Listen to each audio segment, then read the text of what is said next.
Bonjour à tous, vous suivez la chaîne, vous savez qu'un des grands sujets que je fais, c'est analyser les sujets de bac francophones que la communauté m'envoie ou que je trouve par moi-même. Alors, deux colonnes. Ici, vous avez la colonne des bacs appartenant à la France, j'entends le pays, donc éducation nationale. Donc j'ai corrigé pas mal de sujets. Sujet 1, sujet 2 de métropole sont en rose ici. Ici, c'est bac, ce qu'on appellerait Amérique du Nord et Asie, qui sont des sujets des lycées français de l'étranger.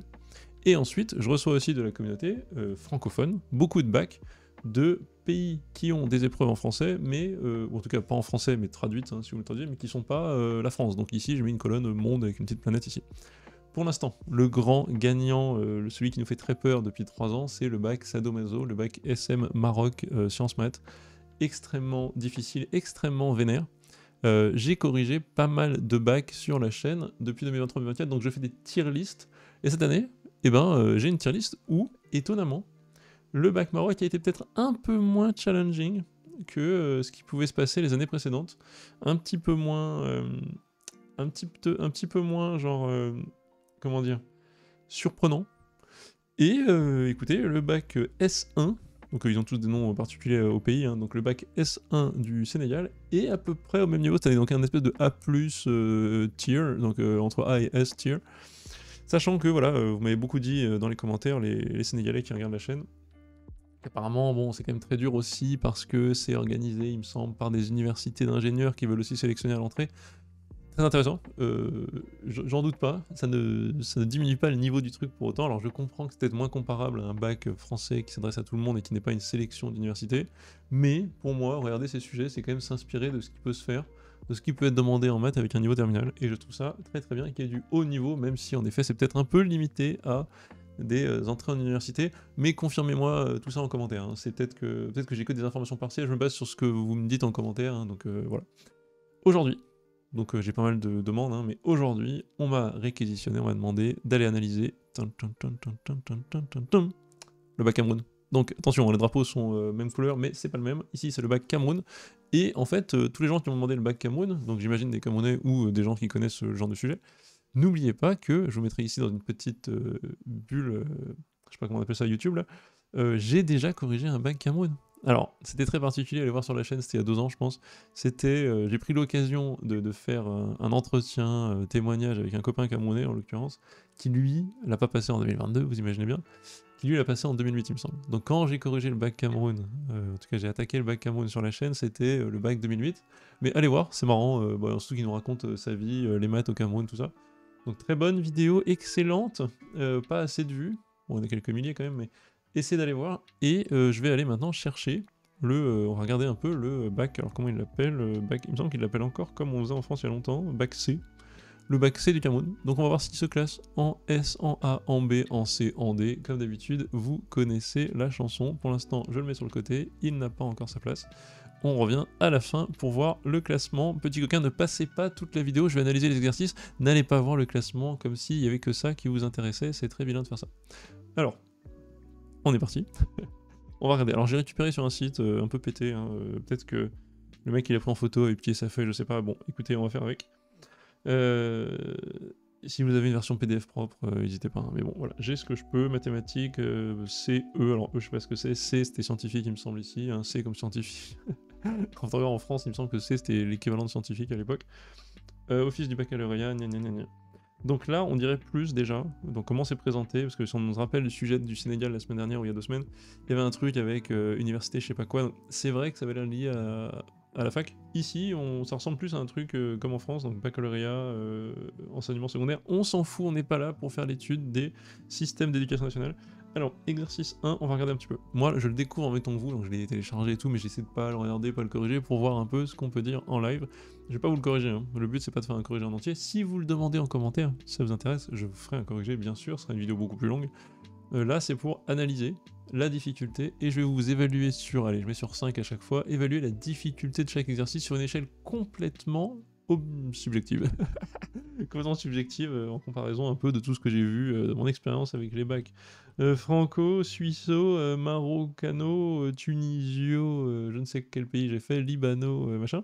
Comparaison avec tous les bacs que j'ai pu rencontrer. Alors, on a un espace vectoriel. Déjà, boum, ça commence, le mot est lâché. On sait même pas ce que c'est un espace vectoriel en France à ce niveau, mais c'est pas grave, un espace vectoriel, c'est pas important. Disons que c'est R3, on est dans IJK, on comprend qu'on a 3. Un espace vectoriel, en gros, c'est un espace où les éléments de l'espace restent dans l'espace quand on les additionne. Voilà, je fais un truc extrêmement rapide. Tous les gens qui sont en sup, les profs de maths, ça leur hérisse le poil. Comment ose-t-il faire une définition aussi courte? En même temps, voilà. Alors, soit F, une transformation de E, voilà, on va pas chipoter, définie par F de I égale. Mais je remarque déjà, premier truc, c'est que dans le bac Sénégal, j'avais été choqué du montant, comment dire, de la quantité, du amount, le mec est bilingue, the amount, donc la quantité de géométrie. Et la géométrie, c'est pas simple, les gens aiment pas trop ça, les Français aiment pas trop ça, parce que dans l'usage qu'on a des épreuves de bac ou de ce qu'on fait en classe, on n'a pas trop de géométrie, on n'a pas tant que ça. On a de la géométrie dans l'espace avec des cubes et tout, mais c'est vrai que c'est pas un truc très prégnant et quand ça arrive, c'est pas aimé. Donc déjà là, ça commence avec un truc pas évident. Bon, pour pas paniquer hein, sur ce qui se passe ici, on vous dit juste dans des endomorphismes, des mots. Ça c'est des mots, en gros. Un endomorphisme c'est juste une application qui transforme linéairement des vecteurs. Donc en fait, quand je prends un vecteur 1, 0, 0, je veux que ça devienne le vecteur 1, moins 1, 2. Voilà, c'est ça qu'on vous dit. On transforme un vecteur, on dit ce vecteur devient celui-là. Voilà. Donc c'est très simple en soi, c'est juste les mots font peur quand on les connaît pas. Et ben donc là c'est de la pure algèbre géométrie, c'est pas évident. Le truc intéressant c'est que on fait vraiment, là on est au Cameroun, on fait vraiment de la sup. Quand je vois ça, déterminer la matrice A définie dans la base B, ben la matrice A, pardon, 2F dans la base B, j'ai lu vite, et ben ça c'est des trucs très simples en soi, il n'y a pas de difficulté, mais c'est pas des trucs vus, c'est plus une question, là en termes de difficulté, je vais pas juger pour un français, parce que sinon c'est 10 sur 5, c'est une difficulté énorme parce que vous connaissez pas, mais c'est pas le bon jugement de la difficulté. La difficulté, je vais la prendre relativement à ce que je connais de l'algèbre.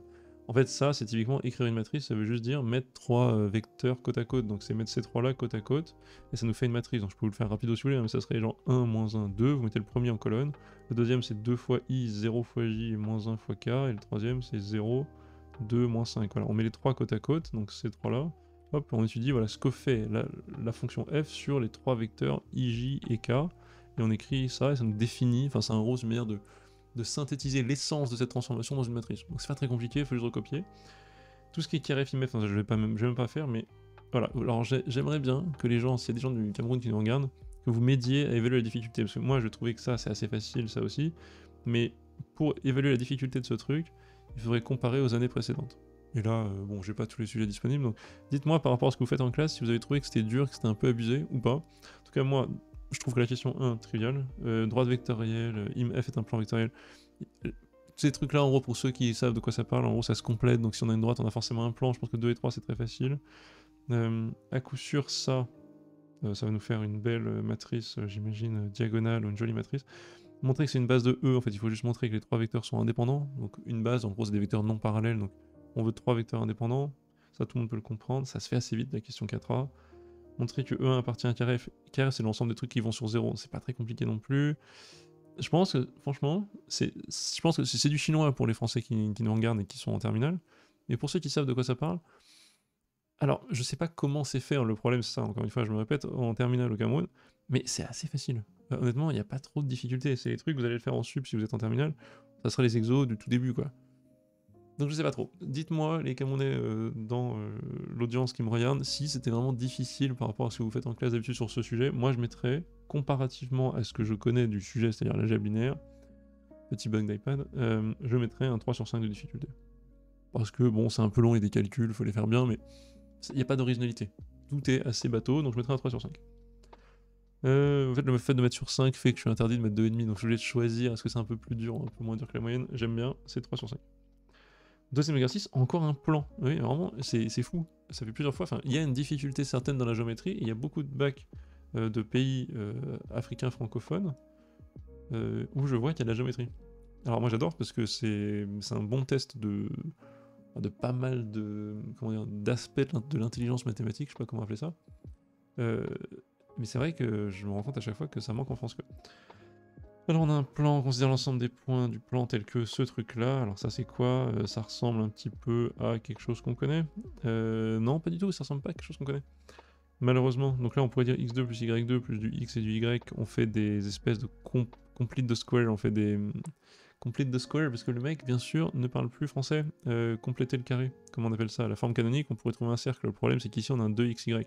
Ça, pour les Français qui connaissent pas, vous allez aussi le faire en sup. Donc je vous dis que le bac camerounais commence à taper dur, mais ce qui tape dur, c'est pas le bac camerounais, c'est le programme de maths en terminale. Ça s'appellera une conique.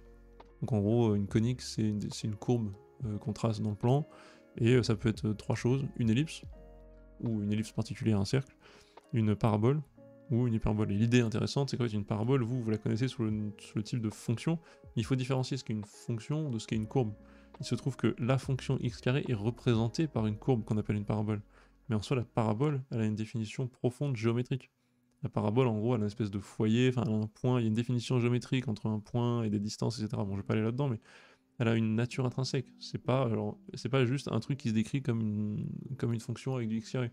Parce que si je vous trace des axes et je vous fais cet objet-là, bah écoutez, c'est pas une fonction, tout simplement parce que il y a plusieurs antécédents, machin. Il y a plusieurs images par antécédent, mais pour autant l'objet est toujours une parabole. Et donc en fait quand on étudie ça, c'est comme quand on étudie, la première fois que vous avez vu ça vous au lycée, c'est quand vous étudiez les équations cartésiennes de droite, ax plus by plus c égale 0, et vous avez pu peut-être vous dire, mais c'est bon, on avait y égale ax plus b, on s'en fout, pourquoi on s'en met? C'est parce qu'en fait, y égale ax plus b, c'est encore une fois une fonction. Il se trouve qu'il y a une fonction, qu'on appelle fonction, une fonction affine, et qui se trouve être représentée par l'objet géométrique droite. Et on veut commencer à vous faire comprendre qu'il y a des fonctions qui sont représentées, et qu'il y a des objets intrinsèques. Une droite, ça existe, c'est comme ça. Ça peut aussi ne pas être une fonction, quand c'est une droite verticale par exemple. Donc l'objet droite, même verticale, se fait décrire par les équations ax plus by plus c. Quand on ajoute des termes d'ordre 2, ça décrit d'autres types d'objets, et donc ça va être des objets comme des ellipses, etc. On aime bien insister là-dessus, le fait, en tout cas j'aime bien insister là-dessus, mais je pense qu'on vous donne pas assez la vision et le recul là-dessus au lycée. Quand on vous fait les droites cartésiennes, c'est pour commencer à vous faire intégrer l'idée d'objets qu'on peut étudier en géométrie. Bah, typiquement un cercle, on l'étudie aussi pendant le produit scalaire. C'est pas une fonction, mais ça a une équation. Bah, là, c'est un peu la même chose. Alors, donc on a ça qui doit être une ellipse, je pense. Enfin, il faudrait faire un calcul ou deux pour vérifier que c'est une ellipse, mais ça a l'air d'être ça. Soit R, la rotation de centre O est donc moins pi sur 4. Ok, déjà une rotation, ça on le faisait en terminale, l'équivalent des maths expertes en 2007 à l'époque pour moi. Les rotations, mais ça fait longtemps qu'on les fait plus. M, un point du plan et son image par la rotation. D'accord. Exprimer y en fonction de x et y. Donc ça, c'est pas très compliqué avec une rotation. Mais encore une fois, les Français, là, vous n'avez aucune idée de comment faire ça, c'est fou. Mais voilà, pas très compliqué, hein, vous me direz ceux qui ont fait le sujet, mais c'est pas très très dur. Montrer que M appartient à la courbe grand gamma, c'est seulement si x' égale y'. Du calcul, on va dire que gamma est l'image de la courbe C d'équation x2 égale y par r-1. Bon, ça, faut regarder. Ça doit pas être bien compliqué. C'est pas mal de calcul, et ensuite il faut analyser un peu. Mais bon, c'est quand même un peu de réflexion. Déterminer le foyer et une équation de la directrice de C et en déduire ceux de grand gamma. Ah bah intéressant, donc quand on a ce qu'on appelle C, quand on voit le foyer, tout de suite on sait qu'on parle d'une ellipse, et je pense que le foyer, si on dit ça, ça doit être une parabole, corrigez-moi si je me trompe, mais normalement pour une ellipse il y en a deux. Et donc si on dit le foyer, c'est sûrement que ça, en fait, en faisant les calculs, on trouve une parabole. Le petit calcul, c'est juste de vérifier comment les paramètres sur les x2, y2, xy, x et y, comment ces paramètres s'agencent. Selon comment ils s'agencent, selon quelques règles, on peut trouver très vite en un ou deux calculs si cet objet est une parabole, une hyperbole ou une ellipse. On détermine le foyer, ok, donc ça c'est pas très compliqué, les construire. Franchement, c'est quand même long, faut les construire et tout, je mettrais un 4 sur 5. Parce que je sens que ça, même pour des gens qui l'ont étudié dans l'année, ça peut être un truc un peu perturbant. Ça a l'air plus compliqué comparativement au sujet que ce qui se passait ici. Ok, donc ensuite 3 points. Oh non, des probas. J'aime pas trop les probas. Le mec est prof de stats, mais il aime pas les probas. Un sac contient 4 jetons. Ok, moins 1, 0, 0, 1. Ok, donc il y en a 2 qui sont pareils. On remet dans le sac, on tient un second jeton, mais numéro Y, on tient un troisième jeton, numéro Z. Ok, intéressant. Donc déjà, on a un truc un peu compliqué comme situation. Donc on a 2 fois 0, donc une chance sur 2 de choper 0, moins 1, 1. On en tire 1, on remet, donc on fait un tirage avec remise. On en fait 3. On fait 3 tirages avec remise. Tous les jetons ont la même probabilité. À chaque tirage de 3 jetons, on associe dans l'espace. Mais c'est génial. Encore de la géométrie. Non, la difficulté des bacs francophones d'Afrique, vraiment, j'ai l'impression, c'est ça. J'ai commencé à regarder un peu des sujets genre Gabon, Burkina Faso et tout là. Et il y a un peu le même délire de mettre de la géométrie partout. Et vraiment, c'est assez ouf. Démontrer que la proba pour que le point M soit en A, ok, soit 1 sur 64. Oui, bon, bah ça, il faut regarder. Mais sachant que 1, moins 1 et moins 1 ont chacun une chance. C'est combien? À chaque fois, c'est une chance sur sur 4 de sortir. Donc c'est une chance sur 4 pour lui, une chance sur 4 pour lui, une chance sur 4 pour lui. Ça fait une chance sur 4 puissance 3, c'est ça. Oui, je suis pas censé le corriger, mais j'analyse quand même. Alors, on note l'événement, il appartient à l'axe des abscisses, démontrer que la probabilité est un quart. Excellent, c'est intéressant. Appartenir à l'axe des abscisses, ça veut dire absolument qu'on a. Comment dire qu'on a un 0 sur l'axe Z et un 0 sur l'axe Y. Donc vous voyez ce qui se passe, il faut tirer 0 pour Y et 0 pour Z, on a une chance sur 2 à chaque fois, hop, un quart. Oh, j'arrête pas. Swapper le plan passant par haut de vecteur normal, truc, ok, dans une équation cartésienne, ça c'est pas très compliqué, les Français vous savez faire. Probabilité de 2. Franchement, j'adore. Je trouve pas ça très difficile, mais j'adore le fait qu'il y ait des probas liés à comment dire, la géométrie. Je trouve ça intelligent, un peu fin, peut-être encore une fois que dans toutes les annales du Cameroun vous faites ça chaque année, mais là, point de vue d'un Français, moi, qui découvre le truc, j'adore, je trouve ça créatif. Donc je me rends pas compte, mais je mettrai là avec un peu plus un doute sur la note, ça se trouve tous les Camerounais vont me dire mais non c'était trop simple, t'inquiète, 2 sur 5. Là moi, point de vue créativité et tout, j'aime bien, peut-être que c'est plus une note de mon appréciation de l'exercice vu que j'ai du mal à évaluer la difficulté relative, j'adore, je trouve ça très plaisant, vraiment très sympa. Ça manque d'exercices comme ça, les trucs, les sujets français, un peu de créativité où on mélange les chapitres. Petite promotion, vous savez que je fais des stages l'été, et un des trucs que les élèves de juillet m'ont dit en fin de stage, dans ce qu'ils ont apprécié, dans la découverte des méthodes, de la réflexion, sur moi, ce que je veux transmettre, c'est comment structurer son apprentissage et comment structurer sa réflexion pour survivre pendant 2 ans de prépa. Et donc ce qu'ils ont apprécié notamment, c'est la découverte d'exercices qui ne sont pas cantonnés à un seul aspect du programme, ce qui me semble évident, ou ce qui semble évident à n'importe qui est dans le supérieur, mais ce qui n'est pas évident en terminale, et là je vois que les élèves de lycée camerounais ont déjà un peu des trucs comme ça, donc c'est vraiment très bien. Exercice 4, très long apparemment, analyse. Alors là, analyse, il n'y a pas de géométrie je pense. On a une fonction un peu dégueu, hein, ah bah il y a alpha, une fonction directe à paramètre. Donc déjà tout ça, ça met déjà une difficulté plus que 3. Il y a un paramètre à étudier, j'adore. Donc une famille de fonctions, alpha moins 1 log de x moins alpha log de x plus 1, excellent. Démontrer une limite, bon ok, ça a l'air gérable. Trouver selon les valeurs de alpha de la limite, on aime bien, donc ça va être que des croissances comparées, des trucs comme ça. Il faudra tout de suite voir le cas alpha égale 1, j'imagine. Alpha un réel quelconque, voilà, donc alpha égale 1 va être intéressant, alpha égale 0 va être intéressant aussi. On va peut-être les mettre de côté tout de suite ces deux cas-là, hein, parce que alpha égale 1, hop, il reste ça, moins log de x plus 1, alpha égale 0, il reste plus que moins log de x. Étudier le sens des variations de alpha, on distinguera les cas. Donc ils sont sympas, ils ont fait la distinction de cas autour de 1. Normalement, quand vous étudiez le sens de variation, à force d'étudier la dérivée, devrait apparaître spontanément la distinction de cas. On peut vous la donner et vous gérer comme ça, mais en fait, normalement, vous verrez un moment apparaître un alpha moins 1, un truc comme ça, qui fait que vous devez distinguer les cas vous-même pour savoir s'il faut continuer dans un sens ou dans l'autre. Peut-être qu'il faut diviser par alpha moins 1, ce qui change une inégalité, un truc comme ça. Mais voilà, très bien, on vous guide un peu. On pose des trucs, ok, super, calculer f7, ok, intégration par partie, génial, primitive d'une fonction, ça c'est un classique, on le fait en cours. La fonction log de x, on trouve sa primitive, trouver une r, ok. Et là ça devient intéressant. Somme des f de k, démontrer ça, c'est pas mal du tout. En déduire que n est plus petit que moins log de n, et donc trouver la limite, très intéressant, de la comparaison. Une petite somme, écriture qui fait peur, mais il n'y a pas de raison. Franchement, pas inintéressant, j'aime beaucoup. Donc cette partie-là, elle est classique en partie, mais il y a un paramètre. Cette partie-là, je lui mets 4 sur 5. Et on va voir la partie B, évaluation des compétences. Qu'est-ce que c'est que ce truc? Alors ça, on n'a pas du tout en France. Nombre de personnes contaminées. Gna gna gna, 20 millions d'habitants, 3000, ok, gna gna gna gna gna. Hop, ok, un modèle de population et d'évolution d'une maladie. On vous dit, voilà, une proportion de courbe, y égale je sais pas quoi, super, nanana, il y a un sérum, ok. Génial, trouver le nombre maximal de malades, ok. Ok, c'est intéressant, un niche document, pas trop mal. Je sais pas si c'est un rapport partie B avec... Ah, partie B du bac, pas partie B de l'exercice 4. Ok, donc exercice 4, j'avais analysé, 4 sur 5. Et ça, évaluation des compétences, franchement, un tiers des points, donc pas mal du tout. Ça a l'air un peu intéressant, ça a pas l'air simple, je mets rapidement un 4 sur 5 parce que je veux foncer. J'ai donc mis 4, 4, 4, 4 et 3, donc franchement, moyenne, 4 sur 5 de difficulté.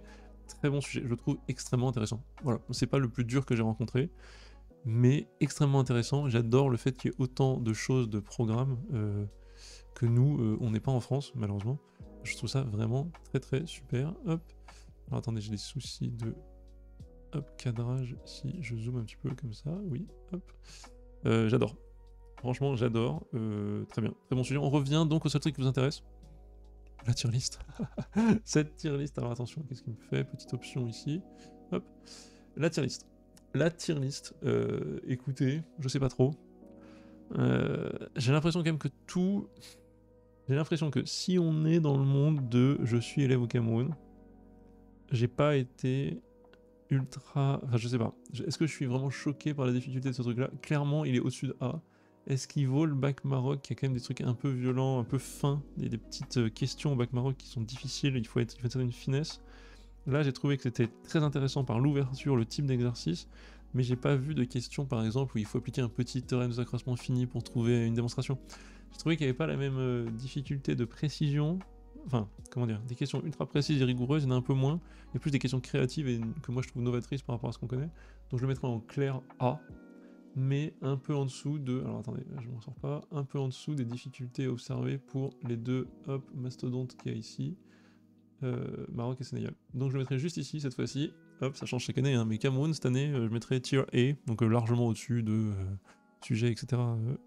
métropolitains. Mais voilà, tier A, juste en dessous de ceux-là qui sont pile en A+, entre A et S. Voilà, dites-moi ce que vous avez pensé. N'hésitez pas, si vous avez passé ce bac, hein, je sais qu'il y a beaucoup de Sénégalais qui ont participé aux commentaires après que j'ai publié ma vidéo. Ça m'arrange d'avoir des gens qui connaissent un peu les sujets qui commentent. Parce que moi, en général, écoutez, je raconte ce que je peux, mais j'ai pas passé ces bacs-là. Donc n'hésitez pas à me dire ce que vous en pensez, les difficultés que vous avez trouvées vous. Vous d'ailleurs, français ou n'importe quel pays qui a regardé la vidéo, ou vous, Camerounais, qui l'avez passé, ou qui avez passé le bac des années avant, n'hésitez pas à me dire ce que vous avez pensé de ce sujet précis. Merci à tous d'avoir suivi, je vous dis à la prochaine.